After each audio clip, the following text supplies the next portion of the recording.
Valéria, tudo bem? Começando, cá estamos nós, né? Nós quatro reunidos aqui, né, Valéria? Nós quatro.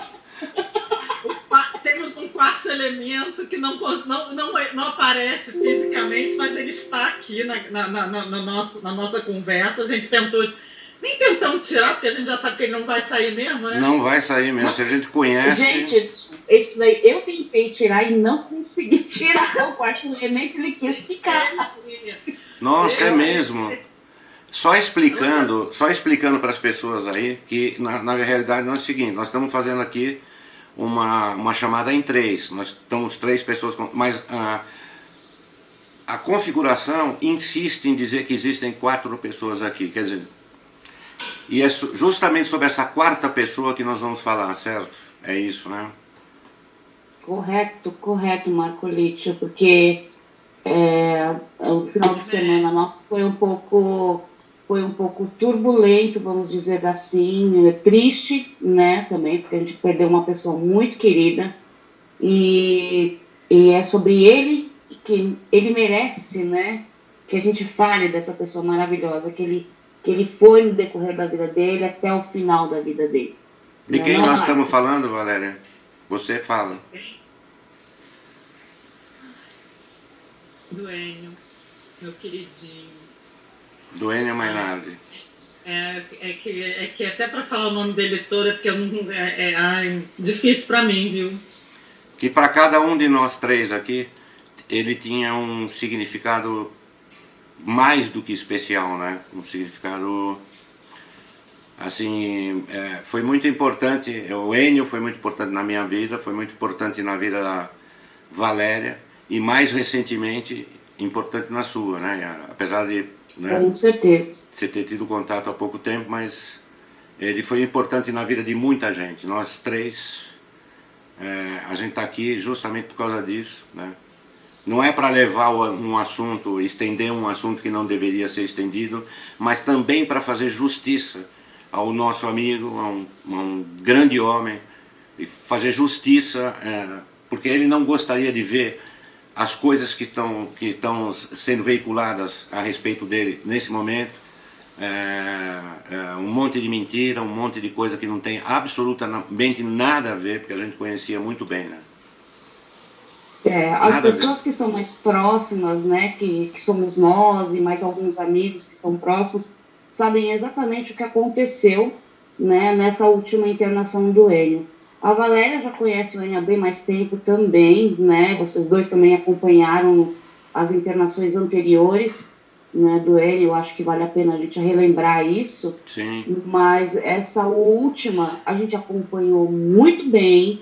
Nós estamos dizendo aqui que, na verdade, não a gente não está querendo revirar um assunto que já não é mais para ser revirado, é um assunto encerrado, mas nós estamos aqui apenas para, como amigos, fazer justiça a um homem que está sendo veiculada muita coisa mentirosa, coisas injustas, etc. Deixa eu só fazer um adendo, né? Que na verdade, eu acho que o que a gente está querendo pedir é respeito por uma pessoa que é pública, que envolve outras pessoas públicas, que isso não vem ao caso, não é nosso foco, mas eu acho que o que a gente quer nesse momento é só que respeite a pessoa que era o Enio, o cara verdadeiro que era o Enio. Exatamente. Respeite a história de vida dele, que não tem nada a ver com essa nojeira, ou enfim, essa politização de doença que virou, que não tem a ver com ele, mas ele não pode simbolizar agora nada sobre isso. Eu acho que a gente tem que falar do Enio, o cara que ele era, e ter o respeito que ele merece. É só isso que a gente não está...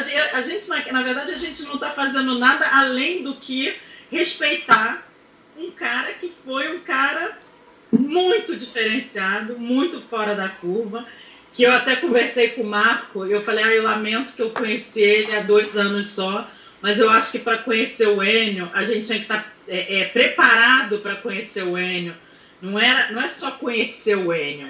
Você conhecer o Enio, você tinha que estar preparado para receber o Enio. Isso que é a pessoa... Isso que a gente tem que falar do Enio, e não ficar tendo que provar que ele não morreu do que ele não morreu. Ele simplesmente morreu de morte de uma pneumonia que é recorrente. Recorrente, exatamente. É só isso. Não tem, ele teve um câncer, também não morreu de câncer, porque o câncer dele foi curado, né, Marco? Não foi. Simplesmente foram pneumonias recorrentes. Nada mais do que para que inventar coisa que não existe. É só isso que a gente quer, respeitar a memória do nosso amigo, é só isso. Exatamente, e também por uma questão como amigo, eu acho que é isso que ele gostaria que nós fizéssemos, né? Eu acho que a gente deve isso a ele, né? Deve essa coisa de, pelo menos que algumas pessoas saibam o que aconteceu verdadeiramente, né? O Ennio passava já mal, há coisa de mais de um ano atrás. Passava mal e era internado. Não foi só o problema de pneumonia, complicou o rim, teve problema renal. Ele ficou em coma, e esse coma foi um coma ano passado que mexeu muito com ele, né? Fez parte da história do Ennio, desse último ano e meio, né, Marco? Acho que foi um ano e meio. Fez parte da história dele esse coma. Não é que fez parte ele ter ficado em coma. O coma mexeu com o Ennio de uma forma que quem estava perto dele sabe como que aquilo mobilizou ele de uma forma especial, porque ele ficou em coma, acho que 2 semanas. Queria que a gente falar da doença do Ennio quando ele começou, né, desse 1 ano e meio para cá. Fez parte da realidade do Ennio, né? Ele viveu essa doença também como ele era, intensamente. Intensamente, exatamente. Ele viveu a doença de forma intensa, ele pensava na doença, ele pensava na vida dele, ele teve questões existenciais por conta da doença, né? Não agora, eu estou falando das questões existenciais que vieram com ele depois desse coma. Claro, né? Claro. Inclusive eu vou colocar aqui um trechinho de novembro de 2019, de um ano atrás, onde nós gravamos dentro do quarto do hospital. O Ennio estava sendo medicado, foi uma das internações, e que, incrivelmente, nós falamos sobre política. Quer saber? Eu quero que se foda se isso aí vai ter repercussão, não tem repercussão. Quando a gente fala para as pessoas, a gente fala para 10, e a que interessa é aquela que saiu para tomar café. Então, a nossa importância é a ignorância sobre aquilo que a gente está falando. A ênfase, que é uma ênfase negociada da linguagem convencional para uma política, né? Meus senhores, minha senhora... Aqui neste padrão que nós prometemos para você justiça e paz social. Então essa lenga-lenga aqui é só para dizer que nós estamos vivos. Eu estou no hospital de novo, mas eu vou sair daqui. Eu acho mais chique esse papo, mas cada um...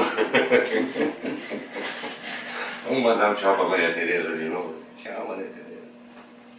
Tchau, Maria Tereza. Gostei de estar aqui, pelo menos.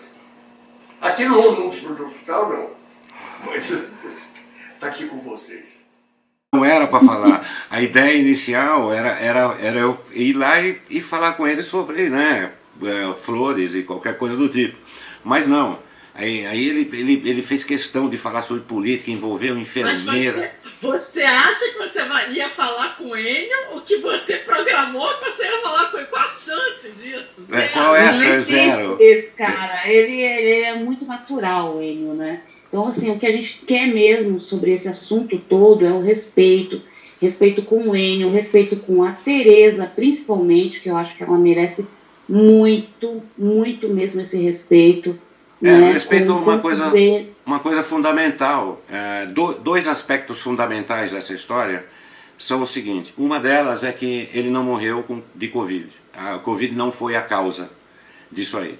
Né? É a mesma coisa que você dizer que uma pessoa que está internada com dor, com o pé comprometido ou com o coração comprometido há 2 anos, pega Covid 2 dias antes de morrer e a causa mortes vai ser Covid. É exatamente o mesmo caso, não foi isso, né? Ele provavelmente foi contaminado com isso dentro de um hospital quando já estava internado e quando já estava sedado. O que eu estou dizendo é o que eu sei que é verdade, porque eu estava lá. E a segunda... Ele já estava bem fragilizado quando ele pegou. Foi só a azeitona deipada. Foi só, exatamente. Foi só a última pá de cal, não foi causa nenhuma. Não vamos enumerar aqui o que o Enio sofria, o que ele tinha, além disso tinha diabetes, etc. Não vamos, tudo bem, não vamos falar sobre isso, que fique bem claro para as pessoas que não foi isso. E em segundo lugar, uma injustiça enorme que está sendo cometida, que é a seguinte: nós vimos ontem um negócio na Wikipédia, e aí o Wikipédia vai ficar gravado aí, para quem não conhece vai ver, que o Enio tem 2 filhos, o que é de uma estupidez, um surrealismo, porque o Enio tem 3 filhos. 3, que nós sabemos. É o Diogo Mainardi, que está em Veneza, o Vinícius, outro filho, que está em São Paulo, e o Zeno, que estava na Alemanha, que quando soube que o pai dele estava nesse estado, pegou um avião, veio para o Brasil e está ao lado da Teresa, o Zeno. É o 3º filho que não consta na Wikipédia, não se sabe por quê.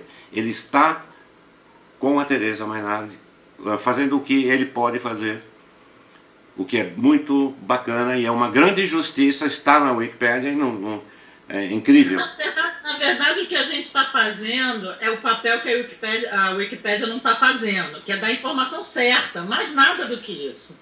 Né? Não a gente simplesmente... Não, eu estou dizendo assim, a gente está fazendo um papel de informar o que não está sendo informado, sem polêmica, sem nada, simplesmente é uma informação simples. Ele não morreu de Covid, ele morreu de pneumonias recorrentes, etc. Ele já estava fragilizado quando pegou, e ele tem, o Enio tinha 2 filhos do primeiro casamento, o Diogo e o Vinícius, e o 3º filho com a Teresa, que foi a pessoa que acompanhou o Enio durante, sei lá, 50, 60 anos, nem sei quantos anos ele ficou com a Teresa, e que o Zeno era o filho em comum da Teresa com o Enio. Gente, é muito simples. A gente não precisa, né? É uma coisa objetiva.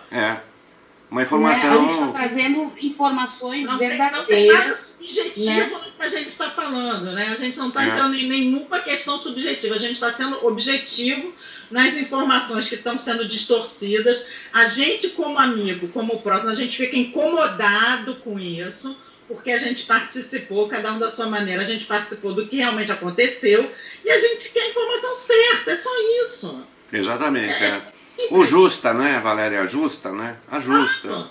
Porque a gente ficar assim, por exemplo, eu ficar discutindo com pessoas no Facebook, tentando falar a verdade, falando, gente, não foi assim, eu estive com o Enio 3 dias antes de ele ser internado, acompanhei, assim como a Valéria acompanhou, como o Marco acompanhou mais, porque ele estava mais próximo, né? Então, assim, a gente sabe exatamente o que aconteceu. Aí chega o UOL e o antagonista e fala que o Enio morreu do vírus chinês, sendo que não é verdade. Então, assim, a gente está trazendo uma verdade, né? Dizendo que o Enio já tinha problemas já de saúde, né? E tem problemas de família como todas as outras famílias também têm, como eu tenho, como o Marco já teve, como a Valéria provavelmente também tem. E essas mentiras estão sendo potencializadas de uma maneira absurda. Essas mentiras estão sendo... Eu vi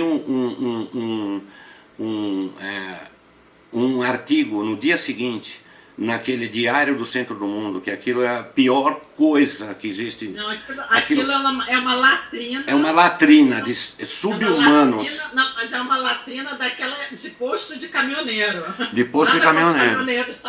Pelo amor de Deus, que ainda vão dizer, nossa, a mulher não gosta de caminhoneiro. Porque agora é assim, né? A gente fala a mulher vai virar cara. Não, mas e aí nessa matéria que eu vi, que é uma coisa assim, foi escrito por um subjornalista, não é nem subjornalista, é uma pessoa subhumana que não tem respeito por outra pessoa que morreu, porque independente de posição ideológica, você tem que ter respeito por uma pessoa que morreu, você entendeu? Eu não posso usar a morte do Lula eventualmente para achincalhar a imagem do Lula. Mas Então, não existe mais, infelizmente. então não eles existe disseram, mais. mais uma mentira, eles disseram que o Enio ele ridicularizava o vírus chinês e foi vítima Não. do vírus chinês. Em primeiro lugar, ele não ridicularizava o vírus. É outro testemunho que eu tenho que dar aqui. E em segundo lugar, que ele era contra o uso de máscara e que ele era contra o confinamento. É outra mentira. Enorme, porque qualquer pessoa sensata, seja como for, independente do fim político, de uso político disso tudo, o Enio eu tenho como testemunho aqui que desde o início disso tudo, justamente pela condição de fragilidade dele, o Enio ficou isolado, todas as medidas foram tomadas para que ele não tivesse um menor contato possível, tomou todos os cuidados possíveis. Mas, Marco, só uma observação. Tá? Porque o que o Diário do Centro do Mundo faz, que é esse que é o grande problema de dizer que ele faleceu do Covid, é fazer esse link FDP, um link desgraçado. Já que ele ironizava e já que ele não fazia isso. E se fizesse, viu? Ele pagou o preço morrendo de Covid. Isso é de uma baixeza. Humanidade. Não, é uma falta de humanidade. As pessoas perderam a humanidade. Essa que é a verdade. Exatamente. Porque vamos supor que o cara não usasse máscara, isso ele seria merecedor de morrer de Covid. Entendeu? É isso que eles quiseram fazer. É isso exatamente. Está tudo errado. É tudo mentira. A gente sabe que é mentira, porque ele não morreu nem de Covid. Ele sempre respeitou a quarentena, porque ele sabia da questão pulmonar dele desde o começo. Ele tinha medo. Claro. Justamente. Entendeu? Agora, a junção da coisa é de uma sacanagem. Esse pessoal perdeu a humanidade. E voltando à história do Zeno, vocês imaginem ele lendo lá que o cara é o Enio. Enio, cara, tá? É que eu sei, ele tá falecido, mas ele continua sendo cara e temos um quarto participante. Temos um quarto participante. Bom, isso aí não tem jeito. E vocês imaginem o Zeno lendo que só tem 2 filhos. Pois é. Gente, pois é. A Tereza lendo. Porque a Tereza era companheira. Olha, e a Tereza não era qualquer companheira. Não era qualquer. Companheira. Isso eu vi, eu posso dizer, o Marco viu, você viu. Companheira. A companheira mesmo. A gente sabe o que a Tereza passou acompanhando as internações do Enio. Então, assim, ela jamais vai querer também fazer marketing disso, nem a gente precisa provar nada. A gente aqui não está para provar nada de quem era o Enio. Isso tudo, quem conviveu com ele, nós fomos privilegiados. Eu lamento quem não teve esse privilégio. Claro. Eu lamento quem não teve o privilégio de conviver com ele, porque o Enio, quem ele tocava, não era qualquer um. Né? Então isso já era um privilégio, porque fomos escolhidos por ele. Quem ele tocava nunca mais ficava igual. Pois é. A pessoa não ficava igual depois. Eu estou toda arrepiada. Eu comentei isso, eu escrevi isso na minha matéria logo no domingo de madrugada e comentei isso com a Tereza, e a Tereza tem consciência disso e eu tenho consciência disso. O Enio me ensinou novamente a escrever. Tudo que eu tinha de noção sobre escrever, ele me disse, olha, você pega, repensa tudo que você pensa até hoje, e joga 90% na lata do lixo, porque você está desperdiçando, você tem um monte de coisa para fazer que você não está conseguindo fazer, porque você está preso num monte de formalidades que você respeitava. E ele me ensinou a escrever novamente. Isso é uma das coisas, né? Isso eu estou dizendo porque é verdade. Mudou, a Tereza mesmo falou para mim, falou, o teu texto, a partir do momento que vocês começaram a conversar, e eu via o que ele dizia para você, mudou completamente, mudou 180 graus, foi para outro patamar, né? E foi mesmo, eu fico lembrando minhas conversas com ele, mexe demais comigo. Pois é, as coisas que ele adicionou, né, Valéria, para todos nós, né? O que ele conseguiu adicionar, né? De trazer mesmo, sabe? De adicionar. E a gente viu... Mas tem uma coisa do Enio, porque eu acho que eu e ele, a gente se identificou muito pela intensidade. Porque a intensidade do Enio não é qualquer pessoa que aguentava a intensidade dele. Sim. A sinceridade. É verdade. Entendeu? E eu sou muito intensa também, assim. Eu não tenho. Você já viu, a Yara, acabei de conhecer ela. Deve estar só. As pessoas devem achar que eu sou amiga do Marco há uns 30 anos, a Yara mais perto. Porque são os encontros que acontecem. E o Enio, quando ele realmente. Você conseguir estabelecer esse contato, ele não é um contato. Não tinha meio contato. Não tinha. Ou era a era. história da mulher foda, não existia mulher foda. Não tinha Enio. mulher foda. Exatamente. Ou era ou não era, né? Ou era ou não era. É verdade. Porque eu não sei, olha só, eu conheci o Enio tem 2 anos, eu não sei como ele era antes, mas desde que eu conheci ele, o que eu percebi no Enio? Que o que não interessava ele não ia querer. Se aquela situação não interessava, ele dispensava a pessoa, ele virava de costas, ele ia embora, ele não... Valéria, o que ele fazia, ele simplesmente olhava nos olhos da pessoa e dizia, você não me interessa. E saía andando. Não, eu vi ele fazer isso. Um amigo em comum nosso que ele falou para os convidados, você não me acrescenta nada, eu não sei o que você está fazendo aqui.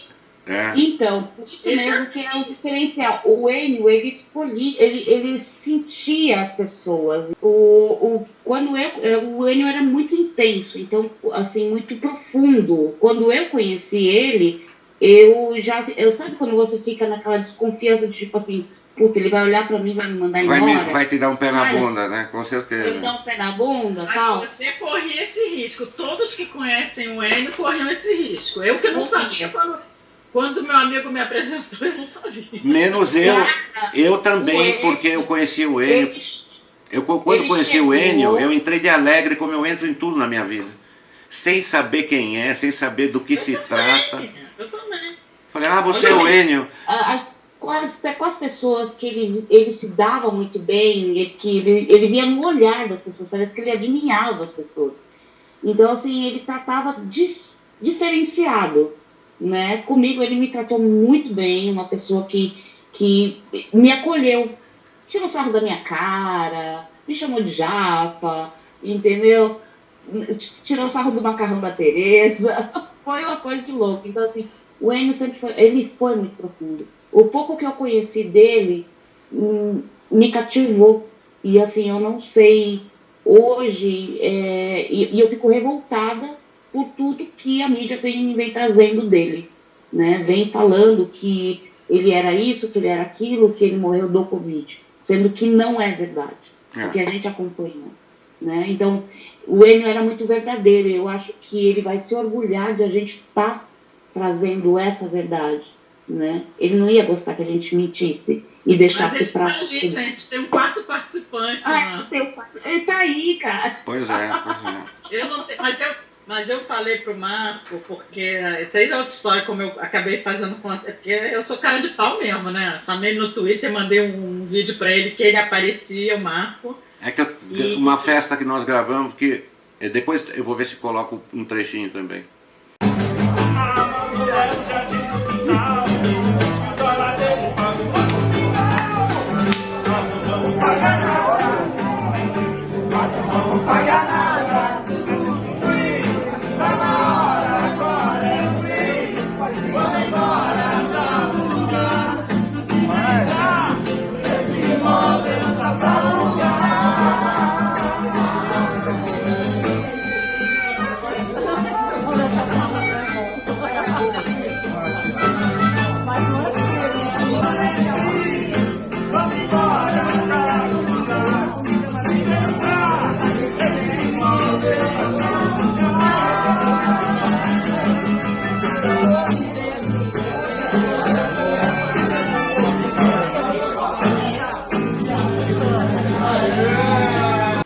Que é muito lindo, e eu ali fazendo carinho no Enio o tempo todo, até grudada nele, porque eu tinha uma coisa de grudar, a gente se grudava, cara, era uma coisa muito doida eu e o Enio, porque a gente tinha uma coisa de ficar grudada, eu fazia carinho, tanto é que eu tenho muita foto com essa coisa física mesmo que a gente tinha, de ter essa necessidade do carinho, e o Enio nessa forma de lidar com as pessoas, isso para mim é muito claro.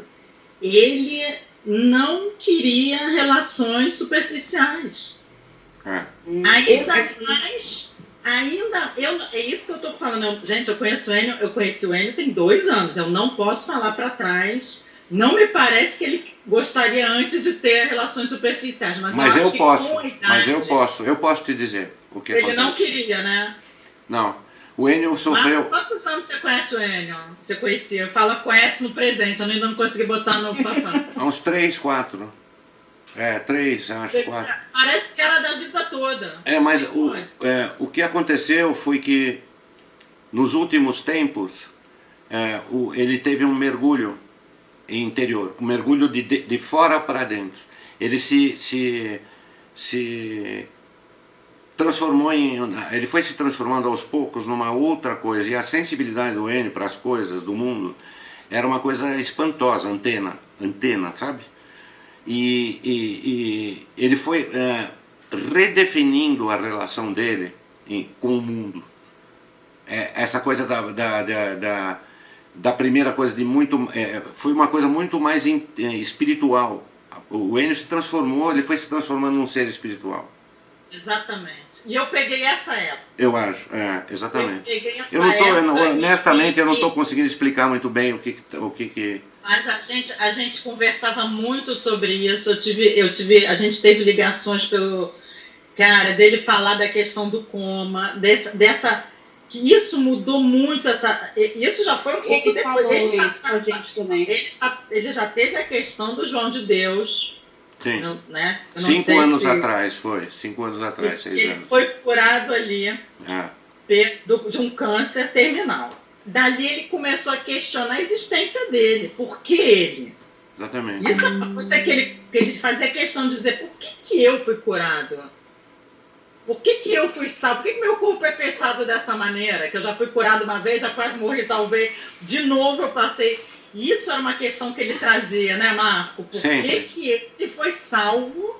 Exatamente, e por que ele foi escolhido?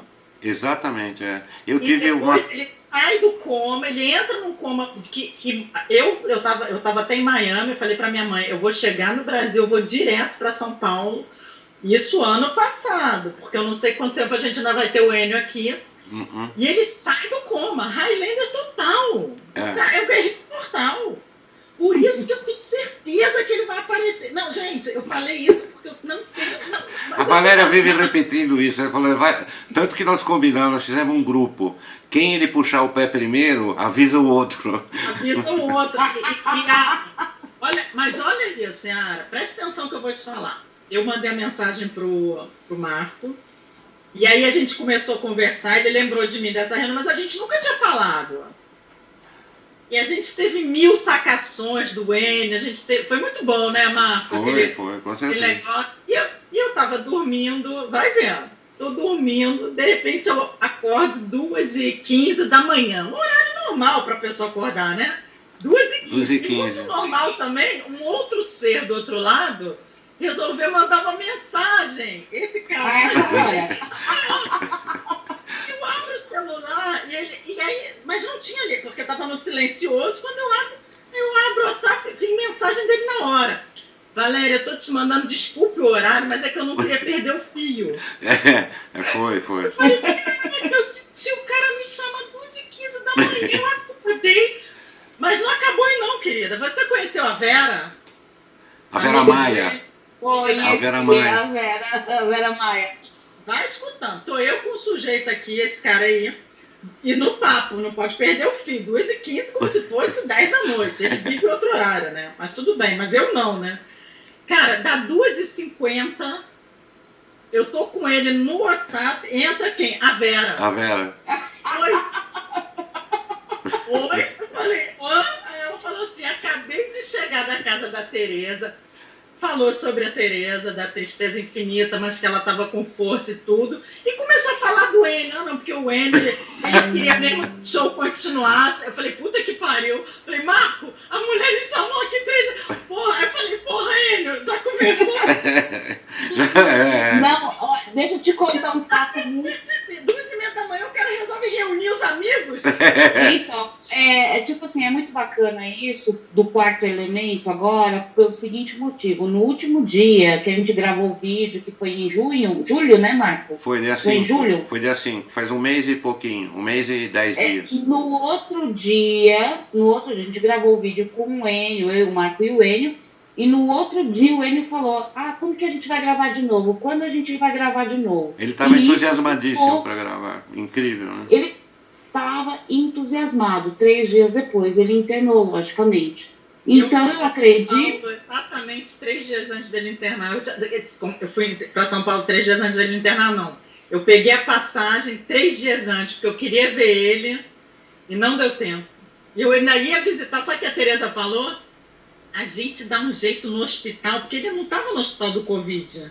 Ele foi depois. Foi depois. Então, um dia, ele estava no CTI, mas ela falou, eu consigo visitar. Ela falou, então a gente faz o seguinte, você dá um jeito de entrar, a gente já estava pondo golpe dentro do hospital para eu visitar o Enio. Olha. Eu falei, não, Tereza, eu tô indo, eu tenho que encontrar o Enio no sábado de manhã. Não, eu dou um jeito. Aí depois ela mandou a mensagem que ele tinha pego e ia ter voltando para o outro hospital e ali eu não ia poder entrar. Foi, só para elucidar esse aspecto do negócio, é o seguinte, eu não vou citar o nome, não vou falar, mas ele foi levado para um hospital que era, praticamente só tinham pacientes com Covid, idosos, pacientes com Covid. 90% dos funcionários desse hospital deram positivo para Covid, os caras são os heróis. Eu tenho que dar esse testemunho aqui porque... Viver o que esses caras estão vivendo, salvando pessoas, salvando vidas, é uma coisa de heroísmo mesmo, não tem, não tem outro... Mesmo. E o que aconteceu foi o seguinte, ele foi levado para lá meio que por impulso, por engano, passou pelos médicos, foi enfiado ali naquele hospital, tá? Até então ele tinha testado negativo para Covid. Não, ele testou lá negativo e sabe. Pois testou negativo. Ele fez o deslocamento para o outro hospital. Ele fez, durante a noite, ele exigiu que o hospital deixava as pessoas sozinhas, os pacientes sozinhos. Não podia ir e de forma alguma aparente ninguém acompanhar. Só que o Enio é o Enio. Ele fez um escândalo lá, exigiu que tivesse alguém. Eu falando. Aí a Tereza acabou sendo chamada, só para terminar. A Tereza acabou sendo chamada, passou a noite com ele naquele hospital. Os caras perceberam o erro que estavam cometendo e transferiram para um outro hospital. Nessas alturas do campeonato já era tarde, ele já estava passando muito mal e no outro hospital deu positivo para a Covid, que ele pegou provavelmente nessa primeira internação, mas isso já não fazia mais diferença alguma, porque o caso já era grave. Aliás, mais do que grave, já tinha passado por um coma recente, né? Mais do que grave. É só Quando isso. O Marco me falou que ele estava nesse hospital e não estavam deixando a Tereza entrar para ver, eu acho que foi nesse hospital aí que você queria ver também, Vera. Então, a Vera tá falando em mim. Então, o que aconteceu? Eu falei pro Marco, ele não pode ficar sozinho. Ele não pode ficar sozinho. Lembra, né, Marco? Sim, aí ela queria inverter a ordem. Eu falei, mas nem armado eu entro lá dentro. Eles não me deixavam entrar nem armado. Eu tô indo pra aí, eu vou fazer vocês entrarem nesse hospital de qualquer jeito. Vocês vão entrar, porque ele não pode ficar sozinho, né? Não precisei fazer nada, o Enio mesmo fez, quase quebrou o quarto inteiro. Não, e ele ainda quase teve alta, não foi isso? Hein? Foi. Que a própria Tereza achou estranho. Falou, tô achando estranha essa alta, mas ele tá feliz que vai sair do hospital. E aí ela ficou esperando. Eu falei, como é que vai subir a escada? Porque o prédio dele não tem elevador. Eu disse, não, o pessoal da enfermagem vai ajudar. E aí depois ele piorou e nem conseguiu fazer esse deslocamento, aí internou de novo. Bom, enfim, eu acho que uma reflexão que nós devemos fazer aqui é que esse tipo de coisa aconteceu com uma pessoa que nós conhecemos, que a gente tem... Nós somos testemunhas do que aconteceu. Agora imaginem isso, o que deve estar acontecendo no país inteiro, de mentira, de número inflado, de gente que está não podendo ter família em velório. As pessoas não podem acompanhar as pessoas que amam no último momento. E quanta mentira que está sendo por conta dessas mentiras. Quer dizer, a gente está sabendo, nós estamos falando de um caso aqui, mas a gente pode levar isso para o país inteiro, né? As mentiras que foram... Eu nunca pude imaginar que a gente ia viver, além da polarização política, a gente ia viver uma polarização de uma doença. Que a doença dividiu, né? Acompanhou a questão política, né? Gente, é uma coisa de maluco. Isso que o Diário do Centro do Mundo fez, gente, pensa. Os caras fizeram na linguagem subliminar. Como que ele fosse merecedor de falecer de Covid, porque ele desprezava o Covid. Isso que o cara quis dizer. Gente, isso aí se eu cruzo com esse blogueiro lá, porque isso aí é esse que assim que é um blogueiro, né? Eu dou porrada nesse cara, sabia? Não, porque pessoas desprezíveis, gente. É gente desprezível. Na realidade, o que eles estão fazendo é passando de um limite da humanidade, o limite entre nós sermos seres humanos e sermos animais ou qualquer coisa parecida. Não sei se nem animal, talvez seja uma analogia infeliz. Mas porque é o seguinte, sempre existia uma certa ética. Quando você tinha o teu interesse político, você defendia o teu interesse político, mas você não podia passar de um determinado limite, porque você passava a ética da própria condição humana, da própria condição de solidariedade humana. E é o que está acontecendo. Infelizmente, não existe mais limite, porque eles fazem a mesma coisa, isso é uma estratégia antiga, eles estão fazendo a mesma coisa, grudando a expressão bolsonarista, devagar, com nazista e com bolsonarista. Eles estão, é uma técnica subliminar de você ficar jogando na cabeça das pessoas, até que bolsonarista vira sinônimo de nazista, vira sinônimo de... né? É isso que eles estão fazendo. Até aí... Eu como judia, porque eu sou judia, isso para mim, assim, é de uma repulsa, a banalização do termo nazista, essa banalização, uma coisa que a comunidade judaica, não a comunidade judaica que, né, enfim, eu digo, esquerdista, gente, esse pessoal que é anti...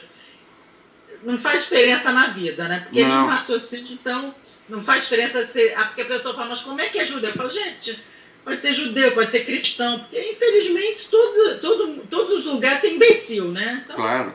Estamos nessa linha. Agora, a comunidade judaica tem uma repulsa da banalização do termo nazista dessa forma, porque a gente sabe o que foi a perseguição nazista. Exatamente. Nós temos todos a origem disso, né? Então, eu tenho a história da minha avó, eu sei o que foi a vinda do meu avô, que depois trouxe ela anos depois, juntou cada centavo aqui, a perseguição que ela passou em Varsóvia, e comparar com o que a gente passa aqui é de uma... canalice. É uma canalice. Cara, juro, essas pessoas deviam lavar... Eu falo assim, você fale de nazismo, lava a sua boca com água sanitária para você falar de uma coisa que você não sabe. Porque a gente tem liberdade aqui, quer dizer, a gente tem uma liberdade agora, uma pseudo, né? Mas não por causa do Bolsonaro. Não é o Bolsonaro que está tirando a nossa liberdade. Né? Então, mas eu só citei o caso para mostrar o seguinte, enquanto se trata de uma questão política, e os caras estão grudando o termo Bolsonaro com o nazismo e tudo, até aí você está chegando no limite. Mas quando o cara não respeita a morte de uma pessoa, passa do limite, mas passa assim, batido. Mas é tudo um pacote, Marco. Eles vão, na verdade, eles vão fazendo a gente se acostumar devagarinho em dose homeopática com todos os absurdos. Então, no primeiro momento, te chama de nazista, e você acha ruim, mas acostumou. Depois te chama de fascista, depois te chama de... E aí você vai criando um anticorpo para aquilo, porque está repetindo tantas vezes que você já fala, nazista, você... há 2 anos atrás, se falasse, bolsonarista é um nazista, você ia dar um chilique. Hoje você, Bolsonaro é nazista, você já está tratando como... normatizou, é como a pedofilia, como a zoofilia, você vai normatizando aquilo, porque aquilo começa a colar em você de um jeito, você vê que aquilo não tem nada a ver, e agora eles vão partindo para a questão da morte, para a questão... Começou com aquela pessoa no velório, né, a forma que fez aquele velório, eles não respeitam a morte nem deles. Não. Então você quer que tenha respeito pelo quê? A gente está em em outra dimensão, e aí eu vou ainda dizer mais, a gente... Parece outra dimensão mesmo, parece outra dimensão, né? Na verdade... A gente não fala a mesma língua. E falando do Enio, eu acho que a gente está em outra dimensão 3 vezes mesmo, entendeu? Não. Ele deve estar querendo que a gente se foda aqui, sabe? Eu penso isso. Ele deve estar rindo da gente. O que a Valéria disse... O que a Valéria disse... Aqui, ó. Quarto elemento. O que a Valéria disse de devagarzinho é uma estratégia fodona. Uma estratégia fodona que é de você inventar. Primeiro você inventa uma CPI das fake news. Você acusa os ativistas, apoiadores de Bolsonaro de fake news. E depois você junta o termo bolsonarista a mentiroso financiado que divulga fake news. É isso. E isso está acontecendo dia após dia. Jornalista de direita é blogueiro. Eles vão fazendo uma adaptação a isso. As pessoas vão ficando cansadas, mas vão se acomodando porque tem pressão, estão cansadas, tem medo, né? Porque eles estão amedrontando as pessoas, né? Eles estão com... E a gente vai aceitando isso, e o que eu acho pior, quando aconteceu o negócio da Nise, do Einstein, eu fiz um tweet até, porque o que eu quis dizer ali? Parem de usar as minorias como bandeira ideológica. E estão usando a comunidade judaica também como bandeira ideológica. Porque aí começa... Não, porque ela falou dos judeus, aí começa a querer usar a comunidade. Isso já é outro assunto, né, gente? Então, eu já estou em outro assunto. Mas usa o judeu como bandeira ideológica, usa o negro como bandeira ideológica, usa o gay como bandeira ideológica. Vamos usando... E as pessoas que... Só para eu completar... Eu conversei com um amigo, vocês devem saber quem é o Alain Gani, um cara genial. A gente teve uma ligação e a gente foi almoçar em São Paulo, nessa ida que eu não consegui ver o Enio. Eu falei, Alain, é tudo um problema de pertencimento. Pegam as pessoas carentes que precisam pertencer a um todo e usam dessas carências, dessas fragilidades para você se sentir no coletivo. É a tribo, então, né? Hã? A tribo. Entendeu? Então você pega o gay lá, não, vamos botar ele numa bandeira ideológica, vamos acolher. Então você pega aquela pessoa que está carente, que talvez em algum momento se sentiu rejeitado em casa, pode acontecer. E ele precisa pertencer a um grupo igual. E aí trazem essa pessoa. Gente, é impressionante isso. Valéria, uma coisa que eu queria lembrar para vocês bem rápido. Você lembra quando o Bolsonaro chamou a jornalista de japa? Lembra? Então, tentaram politizar, não tentaram?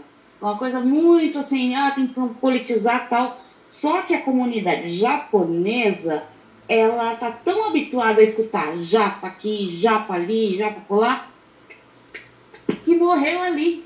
Entendeu? Não conseguiram. O Bonner fez isso no Jornal Nacional, porque ele chamou ela de japa. Porra! E daí, né? E daí?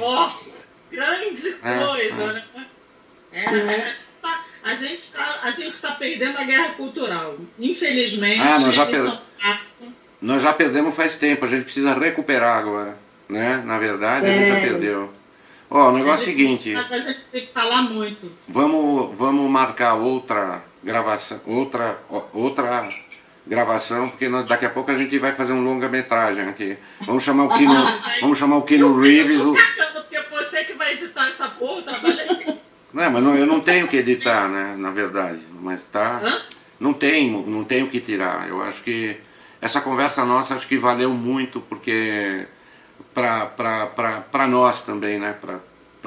Para quem gostava muito, para trazer a verdade. O Enio era uma pessoa que gostava da verdade.